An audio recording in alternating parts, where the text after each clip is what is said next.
Good evening. Hi, everyone. I'm Grace Garner. I'm the current mayor of Palm Springs. Recognize many of you. I'm glad that you're here. So this is our first power talk with Southern California Edison. And, part of the reason we're doing this, right, is because there's so many questions that people have about our grid, about the prolonged heat that we're having in Palm Springs and exactly what's going to happen, what kind of outages there'll be, and all of those questions are going to be answered. We did have a presentation by SCE maybe 3 weeks ago at one of our council meetings, which was really informative, but what we really learned from hearing from all of you is that you have more questions and you want more details. So that's why the folks from Edison are here to present that to you. So we hope that we can have a really informative discussion, and when you do ask questions, I know that all of this stuff can be frustrating, but try to come with some grace, and when you do ask your questions, we would appreciate it. But I will be here listening in just like all of you, and I hope that it's informative for you, and we will do another one at the end of the year. Yes, at the end of the year. So this is not your last chance. There will be other opportunities. And you will see some members of city staff here as well. So we are all really paying attention to what's going on so that we can continue to answer any questions you have even after this event is over. So with that, I will turn it over to Edison. Thank you, Mayor. My name is Melissa Boyd. I am Government Relations Manager for Southern California Edison, and we're happy to be here today. We have a number of folks from our team that I'd like to introduce you to. Luis Lara, he is our outage communications director, and he's going to be answering a lot of the questions you have today about outages. We also have Josh Liebelt. He is the district manager for our Palm Springs Service Center. And then we have Jeff Mumford. He is our corporate communications officer for Edison. So he's going to answer some questions regarding just safety and preparedness for the area.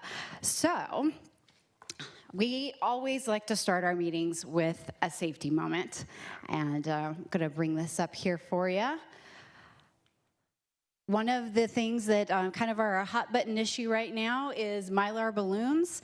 So we just want to encourage everybody to make sure that if you have that's a little bit of feedback, sorry.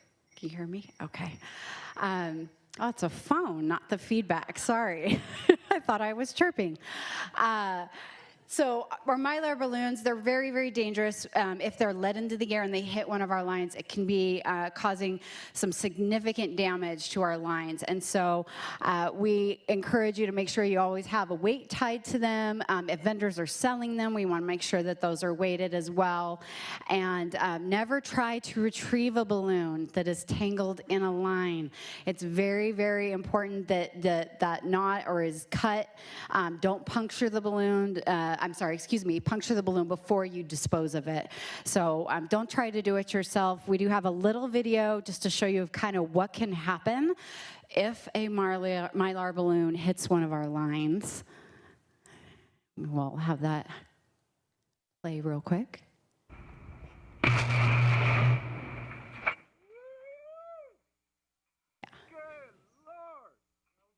So pretty scary. So we want to make sure that we prevent that from happening. Ooh, yeah, in slow-mo. There you go. So again, just make sure that we are keeping a hold on all of those. There's weights on those balloons in our community. So the agenda today, what we're going to be talking about, first we're going to talk about outages. We're going to give an overview on why and where and when we do conduct outages. We're also going to be talking about preparedness, how you prepare for one of those, and also some of our communications resources. We want to talk to how you get your notifications, and how there can be a good line of communication between what SCE is working on and what the public needs to be aware of. So with that, I am going to pass it on over to Luis Lara. He's going to be going over our outage overview. Thank you very much. Sorry. Oh, thank you. Good evening, everyone. Thank you for coming out tonight. So before I get going, I want to apologize because I was sick last week. and I've got this little frog in my throat, so in advance, I'm sorry for that. But, so let's go ahead and get going. Okay. All right, so I'm just going to give you a quick overview on the types of outages that we have within our repertoire. So first of all, it's our maintenance outage. Our maintenance outage is just that. It's a project that we know the scope, we know the duration, we know which customers are going to be impacted, we know the type of work that's going to happen.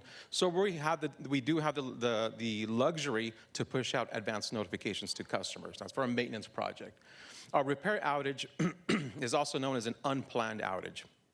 A good example of that could be a big rig that backed into a pole, right? Or a car hitting a pole. That happens quite a bit, and we don't have the luxury of time to send out notifications, but if you're signed up to receive digital notifications, then we're able to push out updates to you as that project or that repair continues to come into fruition.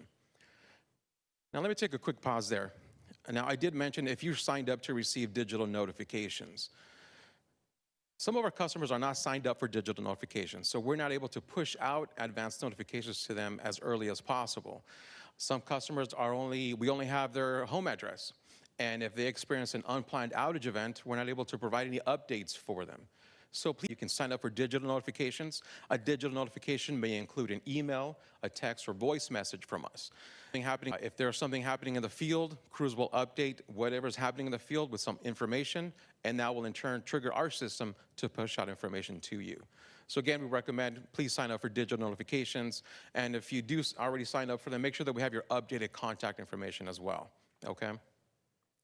Another type of an event is an emergency type of event. Now, an emergency type of outage could be a hybrid of a maintenance, if you will, and a type of repair outage. A good example of that could be, let's say we have crews that are performing some inspection, and they find that there's a leaking transformer. In that instance, that leaking transformer becomes an emergency type of outage event for us. We need to get ahead of it right away because now it presents a safety concern or safety hazard for our communities.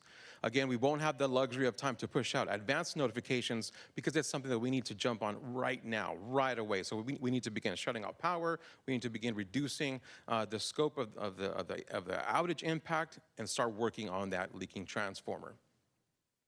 Another type of event that may impact our customers could be a public safety power shutoff. Naturally, that's not something that would happen very much in the Coachella Valley or in this particular community, but perhaps an agency type of outage. And then an agency outage event could happen when there's an active wildfire somewhere in the field, and CAL FIRE says, hey, Edison, we've got some crews working under some lines. We need you guys to shut off power right away. In that instance, we will proactively shut off that power right away. Our customers may not know right away what's happening or why they lost power, because in that instance, we're working under the emergency umbrella directly with that agency out in the field, okay? Once we have more information and we're able to update it, we'll update that into our SE.com mapping system. Now, one question I did receive earlier was, hey, Edison, sometimes you guys send me information and the link I click on does not reflect what you're telling me, and another link shows something else, right? Well, we've been able to work on that on behind the scenes on our end. We've been able to create this whole new mapping repository, if you will, of information. When you go on SE.com under outages, there's a new map there. Now, this map will reflect everything from future maintenance outages to active unplanned repair outage events, including PSPS events, and also rotating outage events, which I'll talk in a little while. So the whole point is so you have a one-stop shop for any information or any outage-related information that you may need, okay?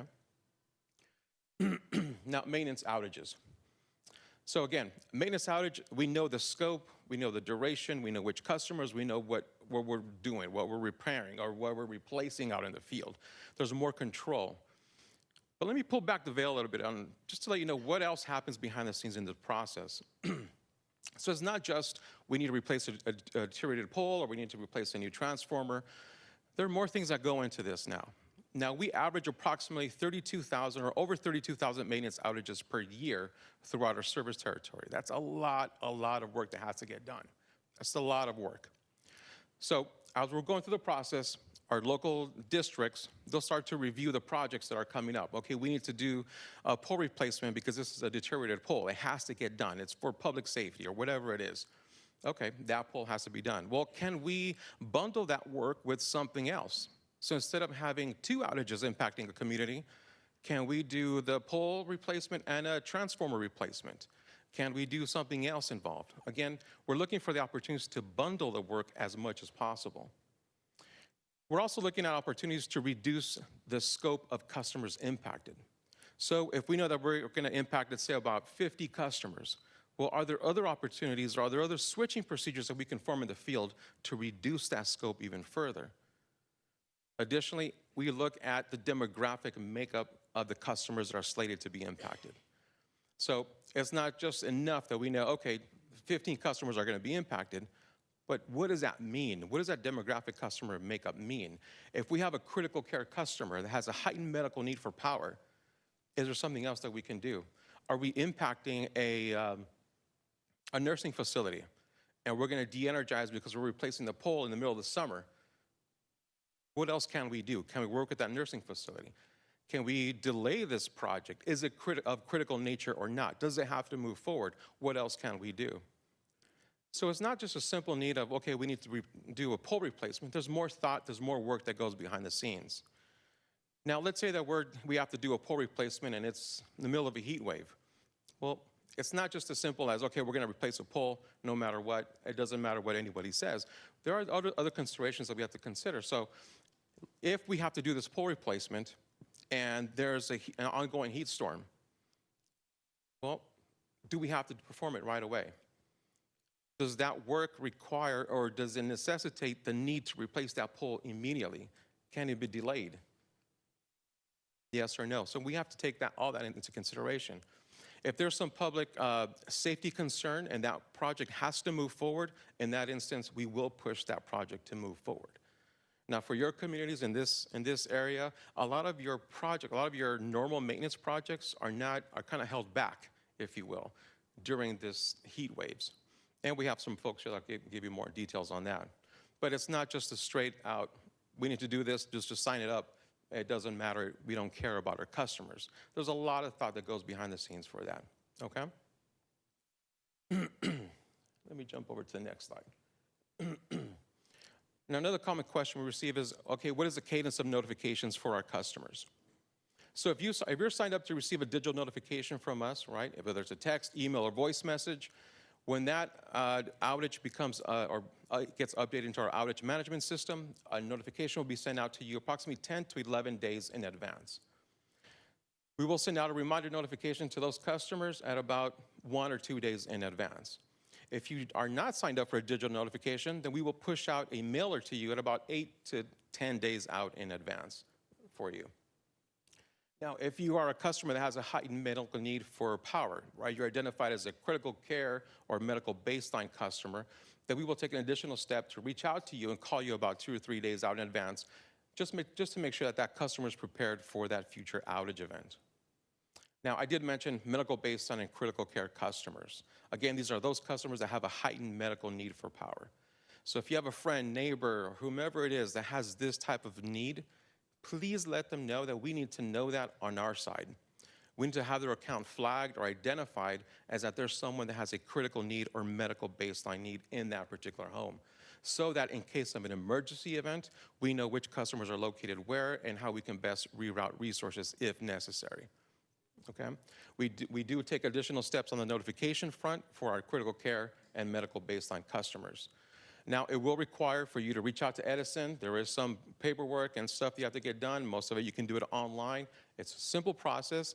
It's been streamlined quite a bit since a few years ago. So again, if you have a friend, neighbor, whomever it is that may have a heightened medical need for power, please let them know to reach out to Edison. And I get it. No one likes to talk to Edison, right? We only come into your mind on 2 occasions. When you go to flip the switch and the light doesn't come on, or when you have to pay the bill. And in both instances, they're not the best interactions with Edison. But there is more to us on how we can support our communities. So many of us live and work in the communities that we serve and work in. So please work with us on that in that front, and please help us spread the word on that critical care medical baseline customers. Now, repair outages are also known as unplanned outage events. Now, here's a list of just a slew of reasons for why outages or unplanned outage events may occur. Now, I'm not going to hit all of them, but I'm going to touch just on a few. One of the most common ones is birds and animals getting onto equipment. Now, this happens quite a bit in different communities. When that happens and we see a trend in certain communities, we'll do our best to install bird guards, squirrel guards, whatever it is, whatever we can to dissuade animals from getting into or making contact with our overhead equipment. Another common cause for us is a CHP. We call it a CHP. CHP doesn't really necessarily like it. It's car hitting a pole. That's what that means. Now, car hitting a pole typically occurs on Friday nights, Saturday nights, Super Bowl Sundays. There's a trend there. That's when these poles get a little tipsy and jump out in front of cars. So that's when we start to see a lot of these car hitting pole type of events. And also the Mylar balloons. Melissa mentioned a little while ago about the Mylar balloon season. We actually have identified a Mylar balloon season that runs from around February 14th, Valentine's Day, through the graduation season. And like clockwork, every year, you'd be surprised. February 14th, everything's great. February 17th, people start breaking up, balloons start coming down, and that's when we start seeing the impacts occur most often. So just to kind of want to highlight for you. Now, what happens behind the scenes when an unplanned outage event occurs? So let's look into that. So if we have an unplanned outage event, let's say a palm frond makes contact with overhead equipment. Now, over the last several years, we've made a lot of upgrades to our grid, a lot of upgrades to our system. In fact, many of our customers have kind of let us know, hey, you know, I see that the outages I'm experiencing are shorter than they used to be before. One of the reasons for that is we've been able to automate a lot of our systems. So let's say that palm frond makes contact with overhead equipment. The grid, that circuit will interrupt, or we call it relay. It'll shut off power. And in about 30 seconds, the circuit itself will try to retest itself to see if the fault has cleared. And if it's cleared, then power will stay on. However, if that animal or palm frond or debris, whatever it is, that's still stuck there, or there's a secondary damage to that circuit or whatever it is, or that equipment, then power will remain shut off. In that instance, what we'll do, we'll trigger our field personnel, our troublemen, to go out into the field and begin troubleshooting, working with our grid op centers, so they can try to perform switching remotely to reduce that outage footprint as quickly as possible. Okay, so that's what happens behind the scenes. Now, let me give you a little tip for you, a little pro tip. If you experience a power outage, statistically, we've been able to restore the majority of our customers within the first 90 minutes. That allows us enough time to begin rerouting power, switching, work with different field crews, with our switching crews. We'll begin to reduce that outage footprint to those customers that have to be de-energized because the palm frond landed on their transformer or just upstream from them, okay? So pro tip for you, if you lose power unexpectedly, just know that we are looking to probably restore you. We should have it restored in the first 90 minutes, unless that palm frond or that animal was like directly upstream from you, or that car hit a pole that was directly feeding you guys, okay? By then, we should have it narrowed down to those customers that will likely remain de-energized until those repairs are completed, okay? So just to kind of give you a heads up. So 90 minutes is a good rule of thumb for you. Now, rotating outages. Now, rotating outages don't happen quite a bit. They're not very common, but they do happen, and so I just want to mention it for you. So what is a rotating outage event? A rotating outage event occurs when the available supply for power, or when the available demand for power begins to encroach on the available supply of power. In those instances, CAISO, the California Independent System Operator, will direct utilities to begin reducing load or demanding that we reduce load in order to preserve the integrity of the grid as a whole. Not just Edison making the call, but it's an agency letting us know, hey, we need to drop load, we need to drop power. Now, many of you are probably wondering, okay, so how do I know like when that's happening? Well, CAISO has a whole system involved. They have an incrementing notification process. Now, many of you have seen probably the advertisement for Flex Alert, right? Flex your power, flip the switch, and it particularly happens during long duration heat waves or heat storms or things like that. CAISO will say, okay, we need to flex your power. Shut off lights that you're not using, you know, don't use any electrical equipment that is unnecessary, et cetera, et cetera. That first phase is just to allow all of us the opportunity to begin flexing our power to reduce demand on the grid.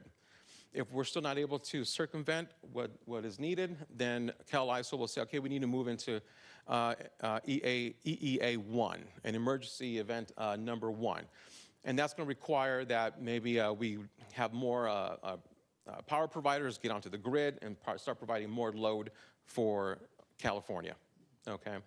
And again, that will continue to escalate. If we do get to an EEA3, that's when CalISO begins to request that Edison begin dropping load.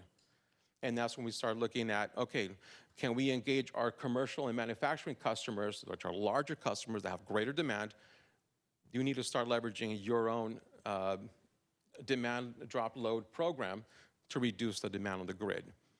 So those customers go through that process. If it's still not enough, then it will come down over to our commercial customers, all of us, okay? So if our rotating outage group ID number gets called, then we have to drop load for us. Now, one common question I do receive from a lot of customers is, okay, what is my rotating outage group ID? And is this going to impact only my neighborhood? Well, the way it works is that we are all assigned a rotating outage group ID, all of us. And it's usually alpha 0013, for example, right? Or 14, whatever it is. So we're all assigned into a specific group. And let's say that my group gets called and I'm going to be shut off because we've gone up to that extreme and we're going to reduce load and I need to lose power. So my group ID, everyone on A0013 will lose power for about 50 to 60 minutes. Right? We'll drop load. Now, that's not just impacting my community, my city. It's going to impact a few of us in that rotating outage group ID spread out throughout the service territory. Now, I get it that sometimes they may feel like it's only impacting only your neighborhood, but it's really being spread out throughout the service territory, again, to preserve the integrity of the load as we go through this process. We go through that 50 minutes, CalISO says, hey, you know what, guys? We're good. We've been able to avert any catastrophic damage or issues. We can go ahead and move forward. No need for any more rotating outages. In that instance, my rotating outage group ID number goes from the front now to the back of the line, and then the next number comes into play. But if we have to go another round, well, then CalISO will direct us to say, okay, call up the next group ID, then we need to drop them for another 50 minutes, for example. They go through their 50 minutes, and then they get moved to the end of the line, okay? And that's typically how it goes. Now, it's not a very, very common type of outage event that we may experience, but it will happen. The most recent one that we experienced was in August of 2020, and before that, I believe it was 2001. So it's not common, but it does happen.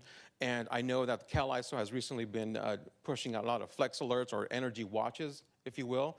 So if you've seen that in the news, that's what they're talking about, is they're keeping an eye on the available demand and the available supply versus the demand that's happening, all right? And we're all feeling the heat waves, we're all feeling this heat storm, so they're keeping a close eye on that dance there, okay?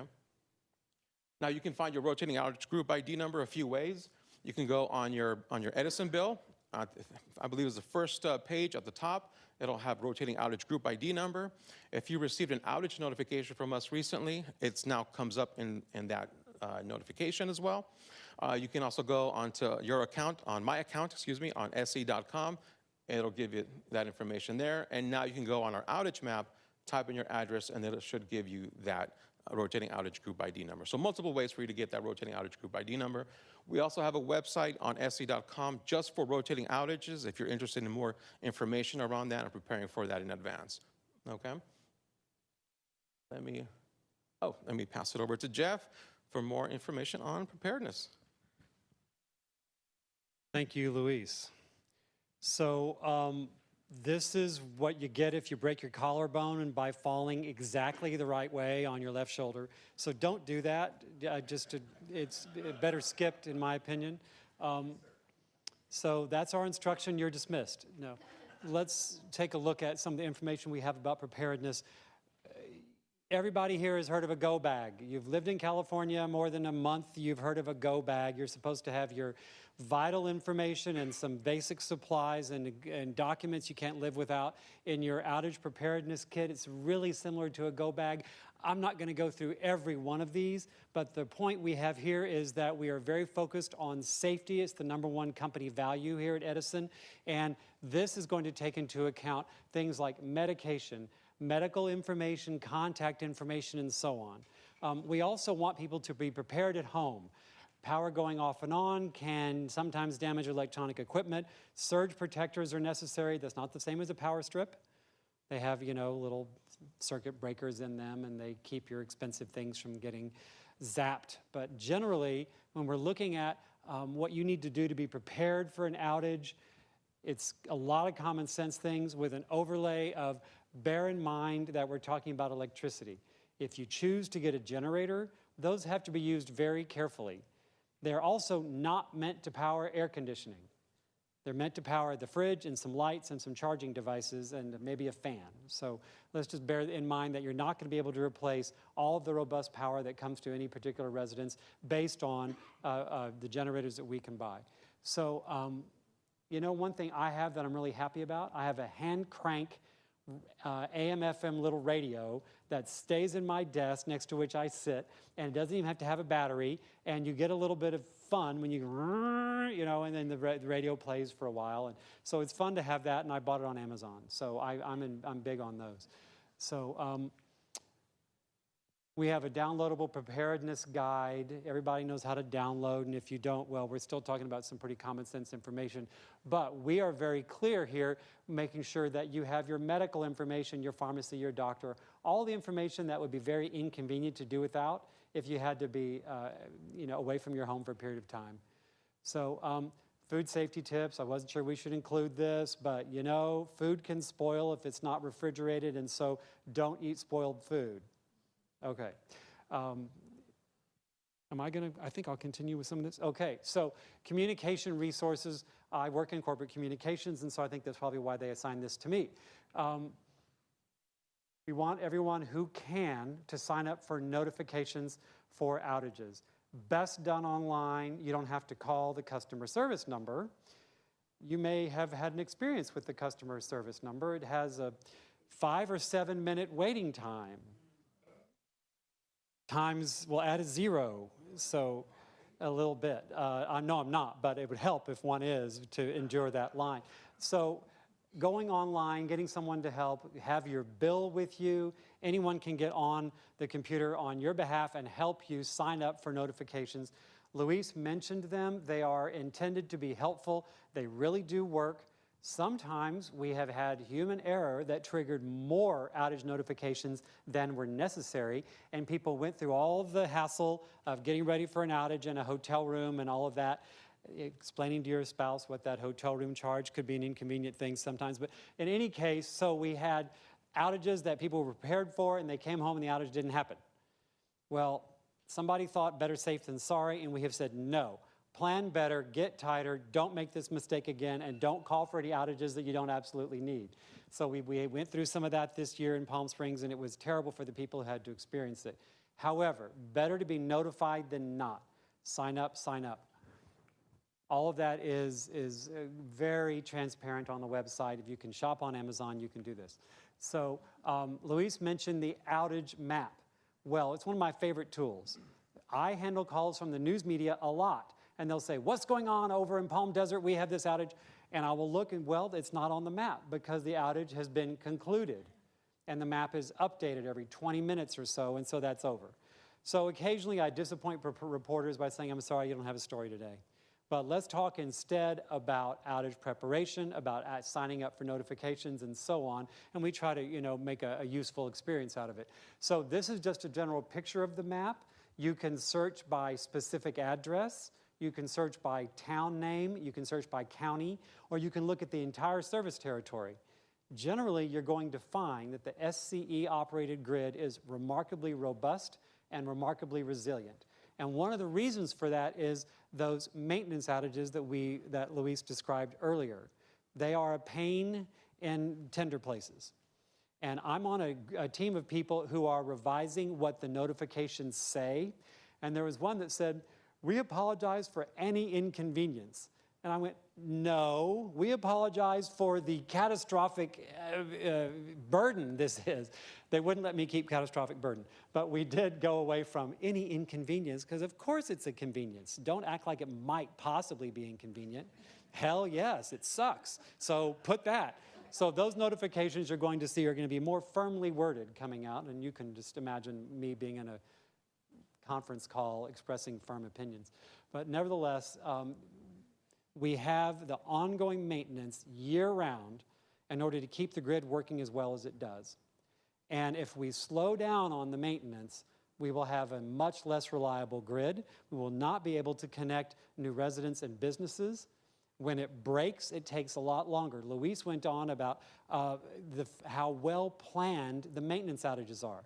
They've got the right people, the right fasteners, the right truck, the right lift, the right ladder, the right gloves, all of that planned, and they do everything necessary up until the point where they have to turn off the power. They turn it off as quickly as possible for the least amount of time to do the work safely, and then back on goes the power. Now, if we're talking about a repair outage, well, there's a constant surveillance of the grid from boots on the ground and drones overhead and computer assessments and all of that. So sometimes components get overheated and fail. And we had an outage last week in Riverside that lasted 24 hours. And it began when one particular customer walked in from Costco. So you can imagine how they felt about that. We take it very seriously. And generators were brought in to big truck-based generators, not the ones you can buy from Honda, the enormous rig ones. And those were put in place to keep the power going because it was also 104 degrees in Riverside, and we knew that that was a public safety need. So all of that goes into the planning, but that outage was 24 hours. Now, that's a real hardship, and it makes me a little more tolerant of 4 to 6 hour maintenance outages. And I know we got to do them all year round, even here, because if we don't, stuff will break, and you don't want that. So the outage map shows planned outages in the future, a few days ahead. We don't show all these houses are going to have no power on Tuesday. We go generally in this area, there's a planned maintenance outage, because we don't want to notify bad actors of an opportunity, right? So you'll also see current repair outages, what's going on with them, and the map is updated about every 20 minutes as best we can. So it's a great tool. Also, follow SCE on social media. You can also communicate with us. I'm very close to the team of people, the half a dozen or so, who monitor the social channels for the company, and they are very strong advocates for customers and customer needs, and we pay attention to that not all night, but every single day, 7 days a week, we monitor what people tell us on social. Generally, we're able to keep up. Generally, we're able to trigger customer service interventions based on a notification via social. Now, it's 50 million people, 5 million customer accounts, that's a lot. And we can't do all of it, but there is a concerted effort and things have gotten better, and we continue to be vigilant and monitor all the ways people can reach the company. Certainly, you can call the customer service number. So that's the 655-4555 number. And that's the number where you'll wait up to 60 seconds to speak to someone. Add some zeros to that, right? It's just, however, I tell you, if you want a job and you're a friendly person and decent enough at the computer, you could apply for a customer service job. We are constantly hiring and training people, and it's full-time jobs with benefits, and it's a great thing, and there's an ongoing onboarding of people constantly into customer service. Even with that effort, you wait a long time on the line. The other number up here, 611, is the report and outage number.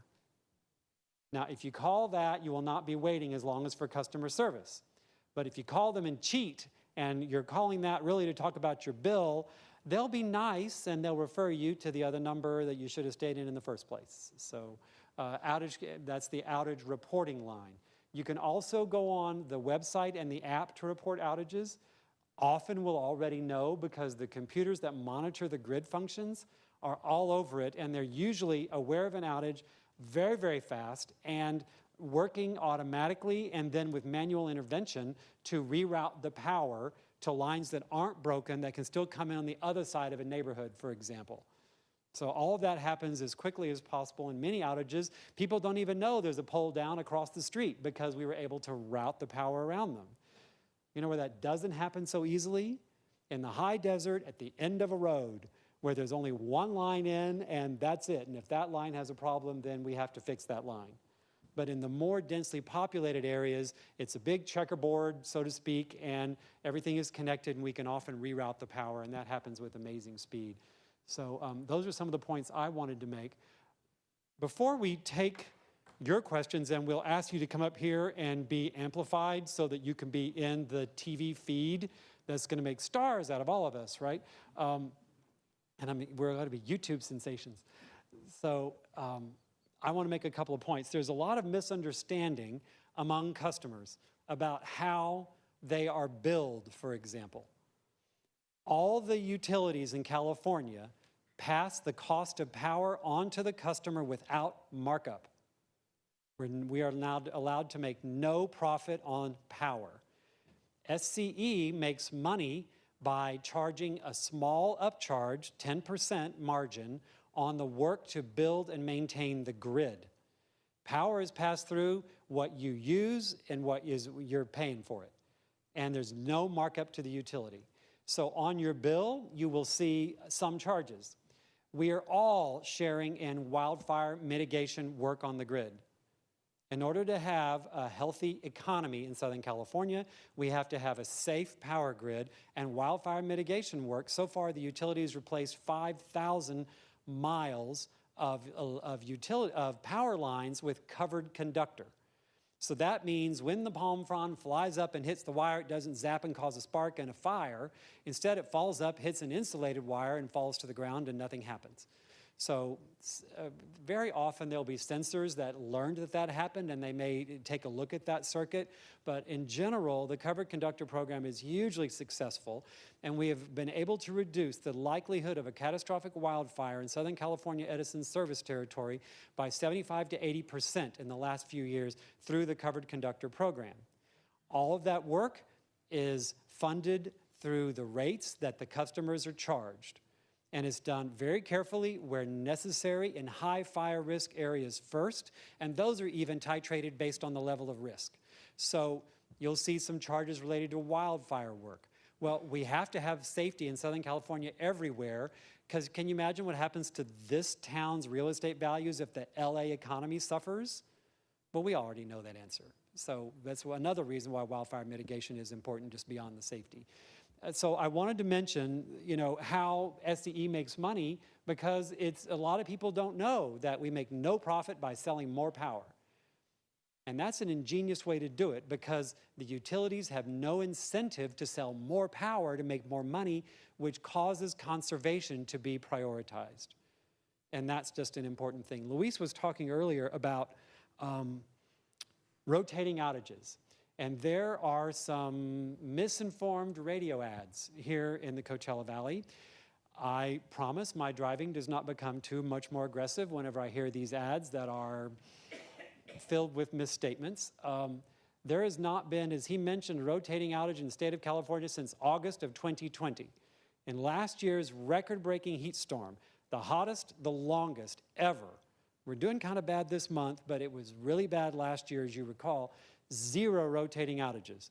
Number one, the utilities in the state, including SCE, installed utility-scale battery storage to help buffer the grid and meet the demand when the supply was getting thin.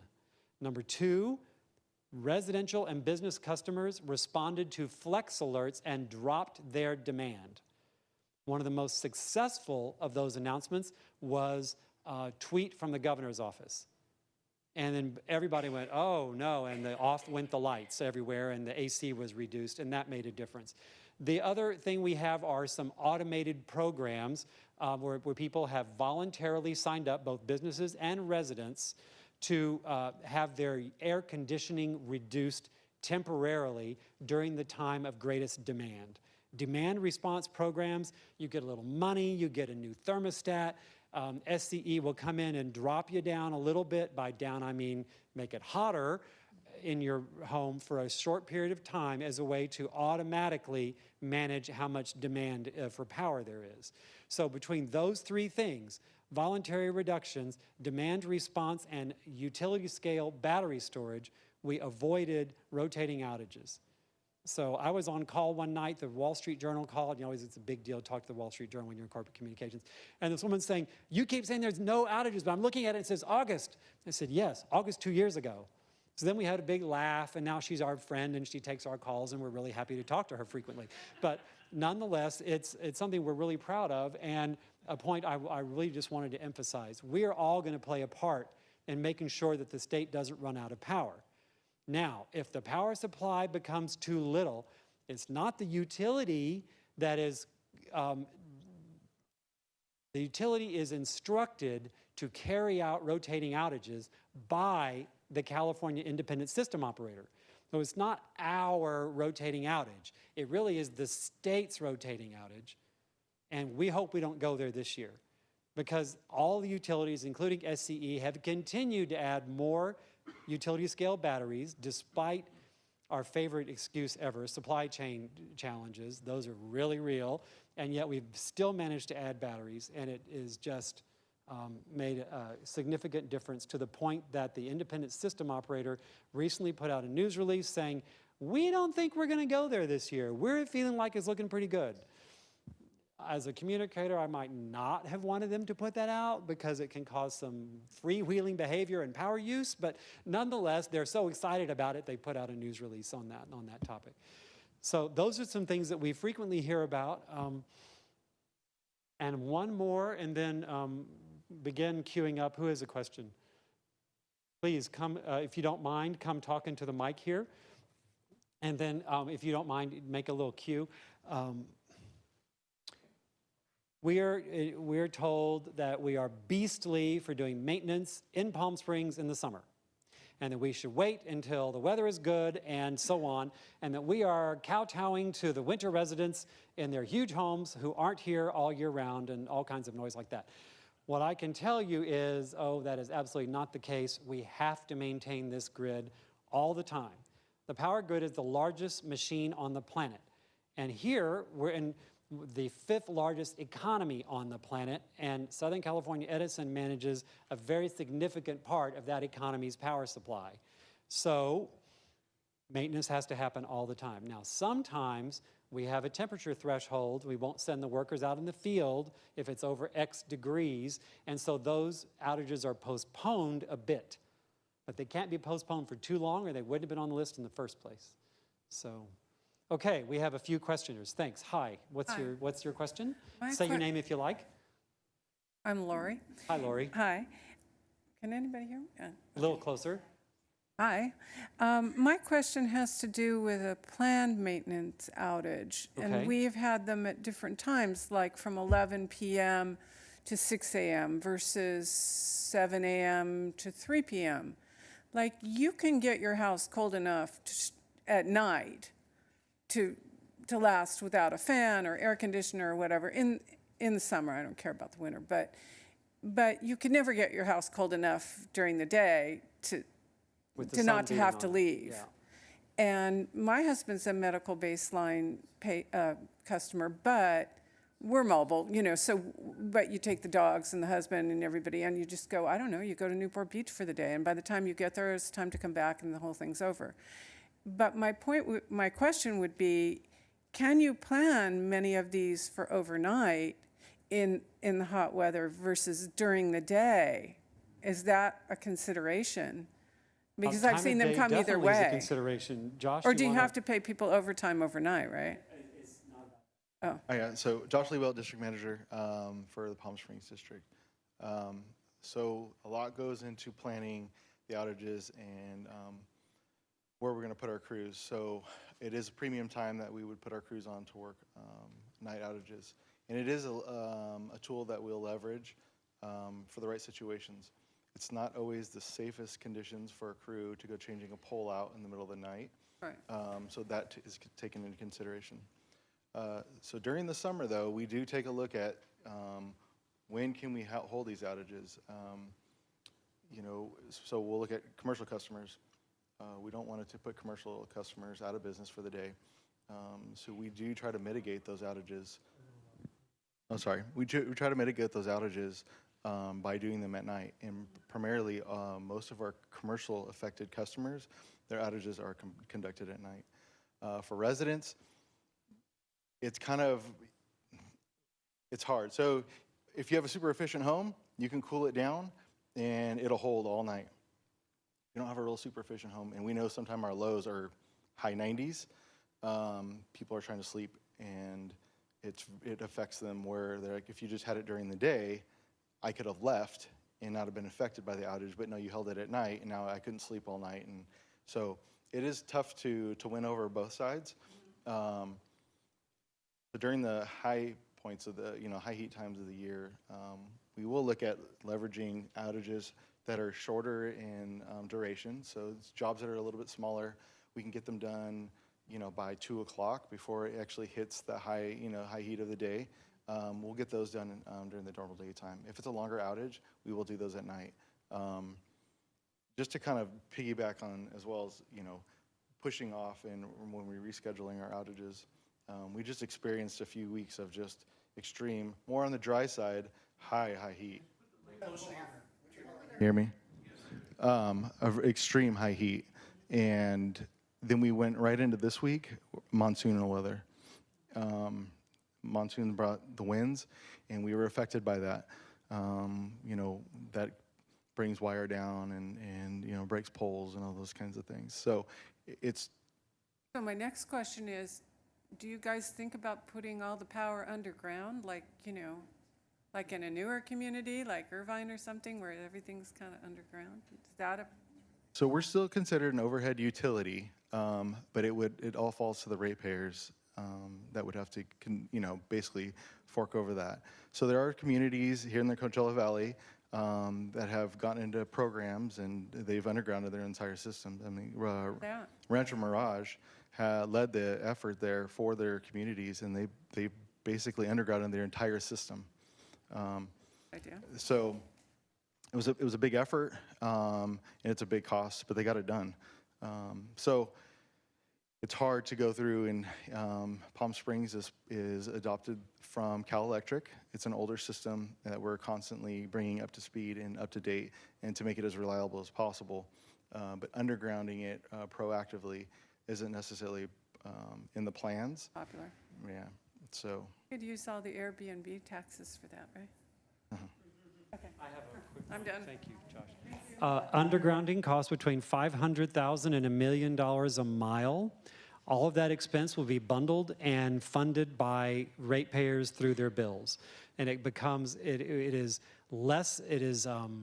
certainly effective for wildfire mitigation, and in some places we're doing it, but the cost is so prohibitive that we're instead relying on the covered conductor program, which is much more cost efficient. Now, also, sometimes those underground cables take longer to fix when they fail. You can't see exactly where the broken component might be, and they're down for a little longer. And I live in Rancho Mirage, and I've experienced that. So there's trade-offs for everything, and the utility has to constantly balance, or attempt to balance as best we can, what needs to be done, what needs to be spent, what needs to be maintained against what we would like to do. I recently upgraded my house too much, and I wish I had the $1,200 in my bank account right now, but instead I have 3 new fans that could have waited. Same phenomenon. So, yes, hi. Hi, my name is Dave Manley. I live in Palm Springs. My question is about the monitoring system that SCE uses for the grid. If my house loses power, or say my block loses power, do you know that? Yes, nearly always very fast. So I don't necessarily need to call the phone number.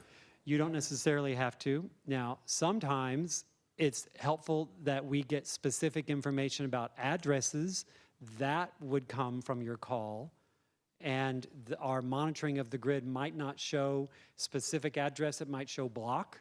So that could be helpful information. Is there anything else to add to that, Luis? Yeah, let me add a little more context also on that. So when our customers experience an unplanned outage event, you lose power for whatever reason, and you call it in, essentially it puts a marker, if you will, that your transformer has no power, right?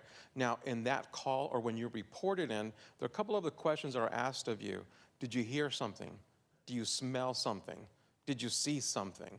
Now, those become really key indicators because we do have equipment throughout our grid that lets us know, hey, we lost power here, we lost power here.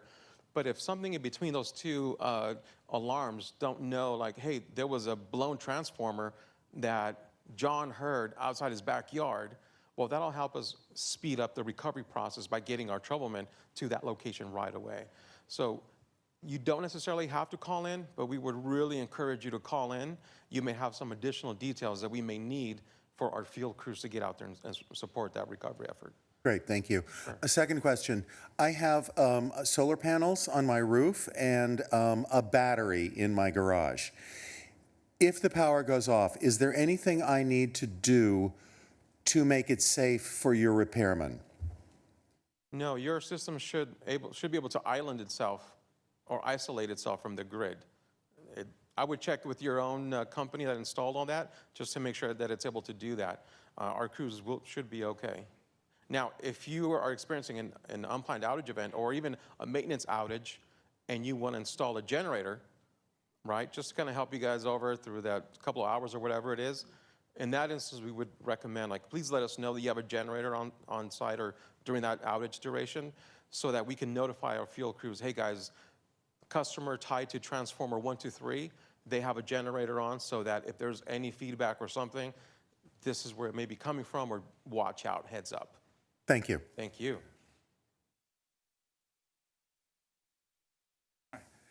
David Burgess Jones, Palm Springs resident. Demand response summer discount plan. Been here for 20 years, 19 years with the summer discount plan component on the air conditioning condenser outside, okay? An event happens, the AC doesn't work, but the fan works. And I notice the house starts to get warmer and warmer and warmer. The fan's running, oh, it must be a DR event. So I can look on my phone and say, yeah, it's a DR event.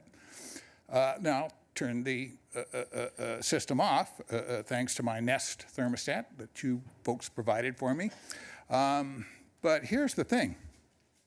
If I'm out and I don't know there's a DR event going on, and I come back a few hours later, that house is really toasty because the air handler unit is up in the attic, which is a hot box. And you're putting a lot of BTUs into the house, which when the demand response event ends, my system comes back on, I've got to pay extra to bring the house back down. And why can't SCE and Nest talk to each other? That's to say, you know, I've got my demand response event on my phone. I've got my Nest thermostat control app on my phone, but the two don't talk to each other. I tried to bring this up with Nest customer support last week, as a matter of fact. Literally the day before I found out about this event going on here, and 2 hours with chat, this, that, and the other, and nothing. They not interested. But that would save a lot of energy when the demand response event is over, because homes wouldn't be as hot because of the event. That makes complete sense. Mine's up in the attic too. Yeah. And I really relate to that. I have recently been interacting with some people on this very program, and so I have learned who to call. Yeah. Would you please give me your name, address, Sure. and phone number Yeah. on that? Can I and give you I'm my going card to- because my handwriting is atrocious? Of course, however you want to do it. Yeah. And then I will know what to do with this, and I'll Yeah. know who to reach tomorrow. Yeah. So they're probably not going to call you tomorrow, but I do know who to put the wheels in motion to try to get an answer for you at least. So one of the things we like to do in these is get information and let's try to solve some things. I cannot make promises, but I can promise that I will connect with the people who are responsible for that program, and we'll get back to you. That'd be great. Okay. I'll leave you my card. Thanks. Thank you.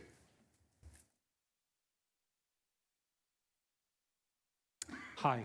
Hi there. My name is Jeannie Cunningham. I'm a Palm Springs resident for quite a while now. And the thing that, there's many questions that I have, but I think a primary question that I've been having in a number of my neighborhoods. We live in Canyon South 1, which is a condominium complex which has 61 units. 75% of them are occupied during season. Most of them are empty during the summer. Then the neighbors across the street in Twin Palms area, those are secondary homes, and so they are abandoned, and maybe 1/4 of them are occupied during summer. And yet we get these letters with our 1,700 square foot condominium, double paned, highly insulated, all the lights off, 82 degrees setting, huge bills that say, learn how you and your neighbors are using energy. Efficient neighbors. They're not there. 223 watts. Average neighbors, the ones with the smaller units, 503 watts. You, 661 kilowatts per hour. Shame. So you know what's How happening do you here. gauge this? Who are we being paired against? Well, you know what's happening there. It's data aggregation. They can't tell the specific situation in Palm Springs where they know we have unoccupied homes. Can't you So- tell by looking at the grid when somebody is like not using any and then the neighbors are, and now suddenly we're being penalized for living you're not here? being penalized. You're getting a letter you don't like, and I wouldn't like it either. But Jeff, come on. I mean, it's alarming, but it's also, I think, a good thing because it means we don't know who's home, which is good because you don't want the utility company knowing how many people are crashed on your floor or whatever, you know. It's a case of the Nest thermostat not having also a camera to show everyone who's there. But so you know what's happening with You can that. check our ring. It's I mean, big. come on. So I'll make another point that not everybody understands. Electricity is in a commodity marketplace. SCE buys it in an open commodity marketplace. Much of the power SCE buys is bought in the spot market on a constant, ongoing basis and is passed back to the customers at cost. Electricity costs the most between 4 and 9 p.m. At my house, there's no laundry after 4. Now, I made a point of telling my boss's boss's boss that today, and she did not do a quick calculation to realize that Jeff is doing laundry during work time. But nevertheless, no laundry after 4. The pool pump goes off at 4. I don't charge the car from 4 till 9. All of that stuff really makes a difference. And, you know, it's up to us to drop our use between 4 and 9. That's one of the things we can do to reduce our electricity use and the cost. So your letter is obviously a consequence of some miscalculations. I would love to have your address so I can bring this up, and I also know who to talk to about this. Yes, So come to me anytime. I've been with the company 3 years, and I've met all kinds of great people. So Okay, and then maybe you if can you'll answer add these that to my quickly. pad. So Well- for the last decade, we have been told that solar is going to cut down the power grid and it's going to help out. So what I want to know is with everybody getting solar, which we can't do just yet, but we will, why is the prices going up? Is it just a base level everywhere else? Because California, I thought, was supplementing your batteries with our solar power. So solar energy is an important part of the energy mix in California, and it's a growing important part. But in addition to power from everybody's solar panels, which is aggregated and put on the grid, what I have on my roof, what I don't use goes on the grid. What I use powers my house. And that means most of the year, I'm making more power than I'm using. Well, not this season. And I just recently bought a little Chevrolet Bolt. I'm terribly excited about it. Now I'm going to be closer to even throughout the year of making and using what I make. So it varies. In addition to the solar power, though, we have electricity, again, bought on the marketplace. We have electricity that is made by natural gas plants. And the price of natural gas has varied widely this year. It was insane earlier in the year. And it was extremely high, and everybody's bills went up because electricity itself went up. So one thing that also complicates the picture is our changes in how everybody is using power, when they're using it, and how much. So I drive around, and you've all been here. You see those crazy houses. Maybe some of you are fortunate enough to have one of those mid-century iconic places that were built without air conditioning, because crazy person would be here in the summer, and then they added air conditioning, and so you have this architectural, gem with ducts all over the roof on the outside. So that's just an indication of the change the community's undergone. And there's another one. Everybody's here year-round. Not everybody, but I work here year-round. And I'm glad to be here and all of that, but that's a difference. That AC and condenser I put in last year is really getting to work out. I hung a shade sail over it because I felt bad. It was out in the sun. So maybe that'll help, you do things.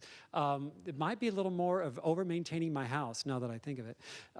The other thing is, and I'll ask you all this, what's the other change?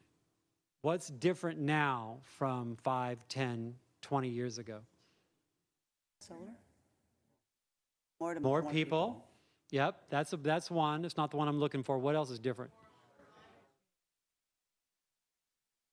That's correct. We are enjoying living through the accelerating changes that are coming as a consequence of the change in the climate. Roses that were planted in my yard in 1999 are now getting sunburned. They're under a shade. That wasn't part of the plan when they were put there in the first place, but that's a change. And it means there's the difference in how much power we're using and all of that. And when you go back to supply and demand in the open commodity marketplace, that's going to explain some of what you're seeing. But I'm very glad to have your address. I'm going to point out the hilarious letters that are coming from the computers. One more thing. So we actually had a power outage unannounced a week ago today, as a fact. 9:49 in the morning, boom, we felt a little shudder. It was a transformer underground because we're in that part of the town. And so you contact Southern California Edison outage on your phone because your power's out, you have no Wi-Fi, you have no links. Right. So you contact them, and then the updates, because you have no links, they send them to you in a link. So then you try to call Southern California Edison to talk to somebody and say, listen, we have elderly in this community. My next door neighbor is 82. The neighbor across from us is 87. I had to call the neighbor's son in Long Beach to come rescue her. I took the other one down to Mizell. So we have really, really fragile people, and we couldn't get a serious update. We couldn't get a human being. I finally, out of frustration, by 12:01, when our house had reached 86 degrees, I finally called not the 611, but the downed number person to see if there was a human being. And I got somebody with a very strong East Indian accent, which made me wonder, how would somebody in Mumbai know when a power line went down in California? And I was offended by this because doesn't Southern California Edison Corporation care enough about American citizens to hire them? You answered this, by the way, we're looking for Southern California Edison customer services. Yeah. You can sure use them, because we never got a straight answer, and we didn't get the power on until 6:40 that evening. So did this happen at the address you've given me here? I'll give you my home address so you can sure, gosh, yes. And you'll Yep. and you'll read it and you'll go, that's not right. Well, I'm going to say something, and I want you to jump in too, Luis. First Not of to all, mention, I lost work. I work at home. yeah. So you lose all day and you're sitting there trying to take care of your numbers. You don't get credit on your bill. And when you're overpowering, I mean, it's ridiculous, and you can't talk to anybody about it. This is how I get a chance to talk to you guys. And Well, it's God one of the bless you reasons for why we- being here, by the way. Well, it's Thank one of the you. reasons, you're welcome, and it's one of the reasons why we wanted to come. You had a really bad experience. There's no denying that. I hear you. I think we all hear you. And I'm very glad to have your information because I want to report your experience to some of the people who are working on improving the systems. It's huge. I There imagine. are hundreds of very devoted people working earnestly to make a difference with all of this. And I want you to know that I'm not going to leave your number on my pad. I know who to reach. And so we'll do that. Luis? Well, you know where I live. Thank you. Thank you. And thank you guys for coming. You're welcome. Thanks. Anything? Yes. So what we can do, in fact, I can help research that particular Great. outage experience. But yes, so there will be occasions where just getting through on the phone is going to be difficult. I'm not going to tell you, no, it'll take you 10 minutes, or we're just 60 seconds, plus 7 zeros. So it is a difficult process. We do actually have people that are hired on to answer these calls. Sometimes the volumes are excessive and they have to go to a third party or something. So in those instances, they will have to be rerouted or something. But we do have resources to support all incoming calls as best as we can. When not, they'll get routed to another location. But we do have that availability. I wish she hadn't left yet, because I would have wanted to know, well, setting that aside, if you lose power for whatever reason, you can go on SE.com, go on the outage map and find out, hey, is there something happening in my neighborhood? Get more details around that outage information that's maybe in your neighborhood. You can get an outage number. If you're signed up for digital notifications, we can push out those all those updates to you. So just same commercial. If you need more information, we have a lot of self-service options on SE.com, and let's ensure that we have your updated contact information so that when an event does impact you, we can push out that information to you as quickly and as early as possible. Now, one thing I do want to let you guys know, we've been able to fit a lot of our field crews with this system, with an app, if you will, where as there's an unplanned or even a maintenance outage that's occurring out in the field, the crews will perform updates. When those updates occur, it gets updated into our outage management system, and it'll trigger notifications to you guys. So again, it's a way to kind of speed up the process to get information to you as quickly, as early as possible, and in most cases, directly from the guys that are literally working out in the field. So again, please sign up for those digital notifications. Thanks. We We have another have 3 questions, and then we'll wrap up, I think. Hello, ahead, I'll try to please. make it quick. My name is Sean Tomlin. I've lived in Palm Springs for 10 years. For some strange reason, I moved here from the beach. I'm feeling the pain now. But a little background first before I ask my question is, so in those 10 years, I have had an average of about 1 to 3 outages a year. Then this year, I've had 9, just up this fiscal year.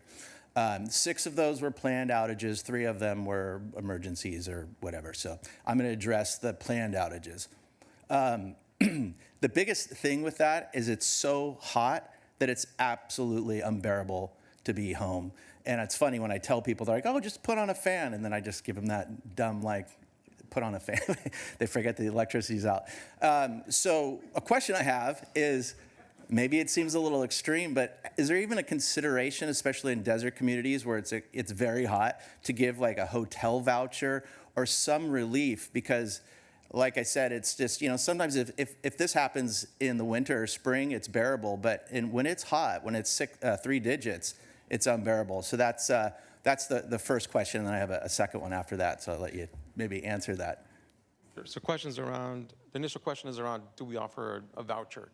Is that correct? Yeah. So vouchers typically don't come into play unless there's an emergency event happening in the community or in the area.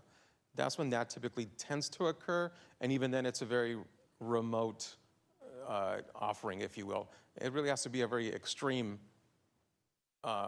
occasion happening in the field. Yeah, and I wouldn't, like, if it was just 1 or 2, it wouldn't be a big deal, but 6 for me in my neighborhood, which is down the street in Sunrise Park, is excessive. 6 planned outages. The other thing, the issue I had with the outages, and thank you, Louis, for answering the question earlier, but one of them is the window of time that they say is not always accurate.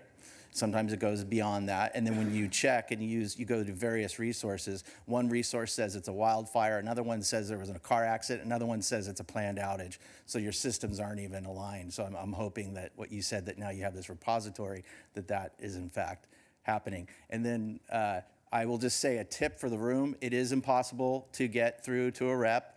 My little secret is I call the California Utilities Commission, and a rep gets me right through to someone, and I've done this twice. The last time I spoke to someone, the lady was very kind, very professional, and she admitted that Southern California Edison is doing a push to not have any customer service and put it all online. And that's really unfortunate, because some things, we're in this world now where we think AI and automation fixes everything, but there's still a need for a human touch to connect with the human being and discuss matters that are unique use cases. And especially when you're talking about the livelihood and health and safety of people, that is not an area where you just run to AI and automation. You still need that human touch. So I just want to give that feedback. I don't know if you have any control or influence on that, but I think it's important. Thanks for listening. Well, yeah, thank you for letting us know. I think he just let us know that we got fired in 5 years or something. No, I'm just kidding. No, the reason I kind of want to discuss that a little bit. At this point, at least I have not received any indication that we want to contract our engagement with our communities. In fact, quite the opposite. So one of my primary responsibilities, believe it or not, and this might make you laugh, is to improve the outage customer experience. It's a bit of an oxymoron, right? How do you improve the experience of a customer when you have to shut off their power, right? Well, that's one goal that we have within our organization, the Customer Engagement Division, is how do we engage with our customers directly, engage with constituents directly, hear what they're saying, hear their pain points, and how can we take that back and improve on that? How do we make that better?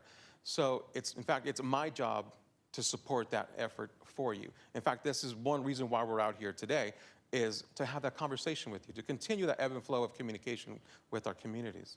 Yes. Just in terms of if the power goes out at all, we have 3 cooling centers. They're open 7 days a week. One is the Palm Springs Library, one is Demuth Community Center, and the other is the James O. Jesse Community Center. So if the power ever goes out, those are 3 locations that you can go. Obviously, if it's at night, that's a different story, but please do use those resources. Our community centers also have lots of activities during the day, so you might even find something really fun to do while you're waiting for your power to go back on. Thank you for that reminder. Yes, hi. Hello, yes, I'm Don Barrett. I'm here actually for much of what we've been talking about, which is the 2,000 or so residents in Palm Springs who are users of SCE, but have no accounts. There's roughly 2,000 of us living in mobile homes. Our mobile homes have one central account. There's like 11 different mobile home parks, so each says 11 parks. We have no way of contacting you. We have no way of receiving notification. The individual residents have no way of receiving notifications or of even, going online and checking to see what the status is of our neighborhood because we don't have an account. So there needs to be some way to address that issue. It would be ideal if you could advertise to all of us in mobile homes that you can have a special account, whatever it would be, that would let you be able to let you see what's happening with electricity in your park, but not addressing a bill. I don't know how we would rectify the notifications issue, but the other part of that having to do with the mobile homes and what's going on, I want to make sure I'm taking note. You can use your mobile phone and go on the outage map and look at the map and find your address and see if there is an outage and what kind and at what stage the process is with an estimated restoration time. And I can look at any address I want on the map. It doesn't have to be mine. Okay. So you can look it up if you're experiencing it, but I don't know of a way to get you notified. Is there a way to get a notification for people who don't have a bill? The other thing is that we don't even know about I would know about the outage map actually and probably could think to check on it. Luckily, we've had no outages in the past year or past couple of years in my park. But we have residents who move in from Washington State or something like that and have been here 2 months. They don't know to go to SCE's outage to find it because they're not paying an SCE bill. Right. Well, so there needs to be some people who live here communication. year-round are a little brighter than those ones who come in. I'm sorry, so, what? I didn't hear you. I was making an inappropriate comment that I won't repeat. I'm always looking out for stereotypes about mobile home parks, so go ahead.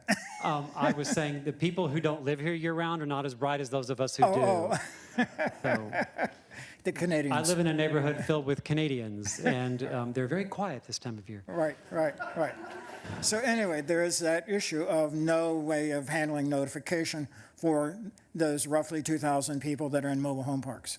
Yeah, and that's actually a known concern for us. We actually call it primary metering.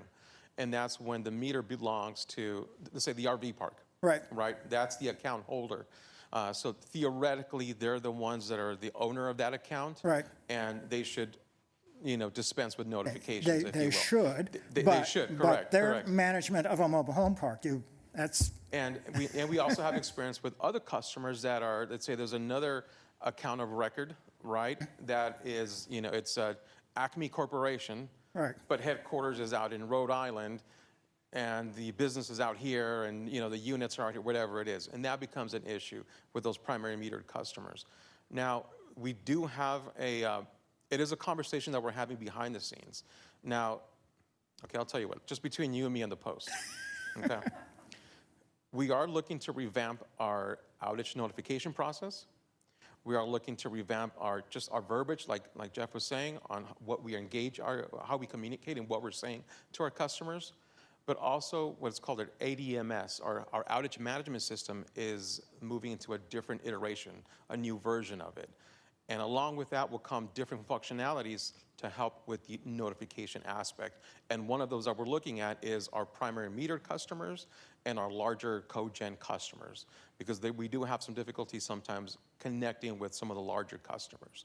So those are in play, those are conversations that are happening, but as far as a solution for you right now, honestly, the best bet would be go onto the outage map, type in your address to find out what's coming. The outage map will also reflect future maintenance outages within the next, let's say, 15 days, for example, and you'll have a better idea of what's coming up in your neighborhood. Now, I'm mainly speaking for my neighbors, not for myself, because I understand some of those things. Somehow that information needs to be out there for people in mobile. I don't know how, but somehow it needs to be out there that you need to check these things once in a while. These are your resources, those sorts of issues, because they don't know. And Palm Springs is small in terms of mobile homes. I mean, if you look at some of our neighboring cities, they have a lot more than we do. And I'm sure they have the same issues. Well, I'll tell you what, I think that's something I can help with. I know we connected earlier with Denise. I spoke to a nice gentleman. And Denise knows me. Okay. Oh, she does? Okay. With Paul, I think Paul left us already. Paul left. Paul left. So he had a great idea on how do we improve our engagement with different communities within Palm Springs. So I'm going to connect with Denise over the next couple of days on that. And again, we'll bring that up, definitely up. Okay. How do we improve that process? Thank you for that. Thanks. Hello, my name is Manny Padilla. I'm a Palm Springs resident. I have two questions. One, what is SCE doing to address the growth needs of the Coachella Valley? What I mean by saying that is we had our power go out. It was an emergency situation last August. It was 92 degrees at 9 o'clock at night. I caught one of the guys on the street who was going to take a look at the lines. And so then I said, well, how long are we looking at? He says, it's a minimum of 2 hours. I said, why? And he goes, because people have to drive out here to fix the lines. He said, we don't have people living near your community to fix emergency situations. So you're at least going to be 2 hours out. He said, what I would do is I would wait till 11:30. And so sure enough, they still hadn't shown up by then. And that really got me thinking, we are all paying for this utility out here, and you see the growth that's happening in this area. And tell me if I'm wrong, but your line people are saying that you don't have people living in this community to fix emergencies. So what are you guys doing about things like that? Or is that true for starters? I don't know if that's true or not, if that statement is true or not. I wouldn't be able to let you know which crews live where or who lives in what. But yeah, okay, go ahead, Josh. Yeah, so that's completely within my AOR. It's not completely true. It's probably 50% true, though, to be honest with you. I'm sorry. We are a commuting district, so a lot of the linemen that we have do commute into our district. But we're actually building that up. So we've been really proactive on trying to hire within the Coachella Valley. So we are getting a lot of our employees are coming out of Indio. There are some that are, more local, but I'd say a majority that we've been getting that we'll call local will be Indio. So the response times are faster. 2 hours, though, I mean, it does feel like a long time. It was 3 hours. Yeah, I was going to say, so it's really, there's an automated process to call people, to build a crew. Once you get that crew built, the time for them to to get prepared at home to come into the district, and then they have to identify, okay, what's the trouble, what equipment do we need, what trucks do we need, and then we have to travel from the service center to the location. So that all goes back to why we try to get our maintenance outages completed as scheduled, because it helps with that. There's still going to be repair outages. Do you guys have a plan for the future? Absolutely. So I'll say this: we have an Is it in inspection. writing? Can we see it? Well, we have an inspection process that's mandated by the CPUC. So Okay. all underground equipment has to be inspected every 3 years. All overhead equipment is inspected every 5 years. So our dedicated inspectors go out every year. So Coachella Valley has, so we cover from Indian Wells up to Cabazon area, Banning. We have just about 6,500 inspections, locations that need to be inspected every year. It's quite a bit, just for the underground. And we generate notifications based off of their inspection. They put a due date based off of what they're seeing out there. So we're being proactive, but we want to be able to plan with it. So we'll set anything up from 6 months out, depending on what they're seeing, out to 3 years out. So there is a plan, and we project what kind of work we're going to have in front of us. So I'm talking about building the infrastructure, not inspecting existing. So upgrading, Yes. so adding capacity? Yes. Yes. So our engineering department is constantly checking out the grid. What is our capacity? We're adding circuits actively to all of the substations that are around. So I don't know if you still hear. We did experience multiple outages out of one of the substations here in Palm Springs. That's an older substation. Only has 3 circuits that come out of that substation. There are real no ties, but the substation itself was upgraded for capacity. So we are actively doing it. We're feeling the pain through outages while we're updating, but we are actively updating for capacity. Okay. Second question, and this was kind of glossed over, and I'm not really looking for a humorous response. Why do you guys do maintenance work in the middle of summer out here? Several people have mentioned it here. I participate on Nextdoor. I actually wrote the Utilities Commission. I've written Edison, and I haven't gotten a satisfactory answer. Why are you guys doing maintenance work out in the Coachella Valley when it's 90, 100 degrees? When all winter long, we're fine. There's no maintenance work done in the wintertime when things are cool.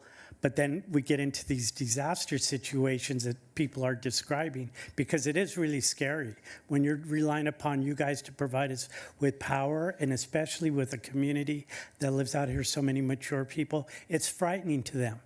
So if you could provide an answer, and like I said, I don't find it humorous at all. To me, it's like common sense tells you you don't go into the middle of the desert in the summer to fix things that could be done in wintertime. So it's capacity. So there's too much to do within. I'll give you the 7 months of the good part of the year. Your perception is that we're not doing outages in the cooler times of the year. We accelerate our work in the cooler times of the year. I know what I can accomplish because it's customers and it's my workers. Worker safety is just as important. And what I'm putting them out there to do, I'm very conscious of. And so I accelerate work, program work, maintenance work in the cooler times of the year because I can get more accomplished. So there might be a perception that we are slowing that down, but by no means is the truth. We work all year. There's too much work to be accomplished within those 7 months to get done what needs to be done to ensure that we're not having emergency outages. We're proactively getting the stuff repaired and replaced. So that is definitely a perception, but it's not the correct one. We are working year-round to get work done. I beg to differ, but we're not getting these planned outage notices in January or February. We're getting them in April, May, and June. So it's not a question of perception. Your customers are seeing you're turning off our power in summertime when you're not doing it in winter. So I kind of differ with you on that, and I understand, but I really want this point to be made for somebody to pay attention to us out here because, you know, yes, I see you're doing this work, but it's impacting us at the hottest time of the year. So thank Understood.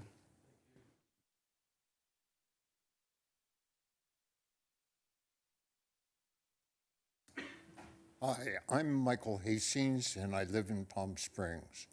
I have we have installed a solar system that we've added to over the last 8 years. Recently, in the last year, SCE has instituted what they call caps. My solar provider doesn't know about it and can't explain it. When I have gotten onto the phone with SCE and gotten a supervisor callback, they say, yes, there is a formula, but I can't give it to you. And in the meantime, I have watched SCE this year go back into 2022 and recalculate my solar bills, capping the energy that I send to the grid.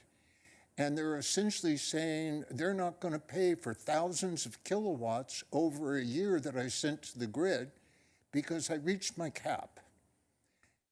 I don't feel that I'm alone. I know several other neighbors this is happening to. And it seems like an effort by SCE to undermine the value of solar in the community because you're essentially taking away any benefit. When I talked to the supervisor, I said, I understand you've got a cap. You can't tell me how you calculate it. But what I don't understand is how you take thousands of kilowatts that are on your grid that we send you, and you don't want to pay anything for. Why can't SCE pay the business rate, like 5 cents a kilowatt? It's peanuts. But instead, she said, no, because we don't have to. And I'm really concerned, and I know several neighbors are concerned, and I see on Nextdoor the same thing going on through the community. And I have written, and I'm going to go to the PUC with an extensive flow chart over what is happening, because I really think SCE is doing its best to undermine and make solar unattractive in a community where everyone should have solar. I'd like to get your contact information, if I may, so we can try to investigate your specific situation. If I can have name, address, and phone number, and just to me, and we will, we're going to have to divide up some of these in the next couple of days. I want to follow up with your specific situation, and so that will require having to reach you. So if that's okay, I am more than happy to communicate. I'm not qualified to explain the background of that situation, and I don't want to attempt. It's going to be very specific, and we have to look into it. So if you wouldn't mind, Unfortunately, I have essential tremor. If you have a moment, I'll come and get it from you. Perfect. Okay. Thank you. So, yes. Thank you for your time. Thank you for sharing that, and we want to look into it. The solar compensation is a complicated topic, and I am not going to try to wing it. So we'll take your question, and then I think we'll wrap up. Yes, ma'am? Hi, Michelle Johnson, Palm Springs. Hi, I have Sheila. a different topic, but first I want to piggyback on him. Your summer saver plan cost us a hell of a lot of money because we weren't told to turn off our fan while it was going on, so we don't use it anymore. But my question is, why is summer baseline so short out here? It's 100 degrees in April, and we don't get the summer baseline till the middle of June. And then it cuts off like in September. Why aren't we getting any of that? You know, it's, like I said, it's 100 degrees in April. We should be getting more baseline earlier than the middle of June. I hear your question, and I'm going to have to look into that. We can get back to you after doing some checking. So if I can get name and number and address, because that's what they're going to demand. So thanks for doing that. For years and years because We cannot promise satisfactory answers. We will promise that we're going to follow through personally on these matters, and I'm very glad that those of you who spoke up brought that up, and I'll come and connect with you in just a moment. they also don't seem to know. There's a small outage, like a few streets or something. I called and we don't know. There's no outage plan. There's nothing going on. Okay. Thanks for the information on where you are with that. And yes, and then we'll let you be the final one.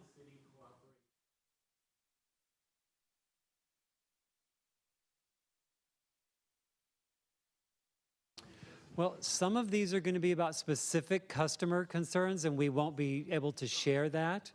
But we're in touch with the city, and we have a nice partnership with the city for sharing information. So I like your idea very much. And Denise, can we talk in a few days and figure out some updates and takeaways from this? Absolutely. Okay. All right.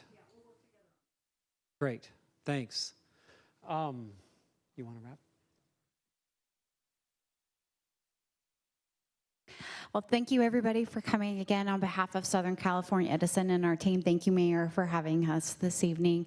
And we thank all of you for attending. We appreciate and value all of your comments. And as Jeff and Luis and Josh all said here, that we are very much appreciate the comments that you've given to us, and we're going to take them back, and we're going to be working with the City of Palm Springs to get those answers for you, and what we can post public, we will, and work with the city on that. So thank you again for all coming out. We hope you have a safe drive and enjoy the rest of your evening.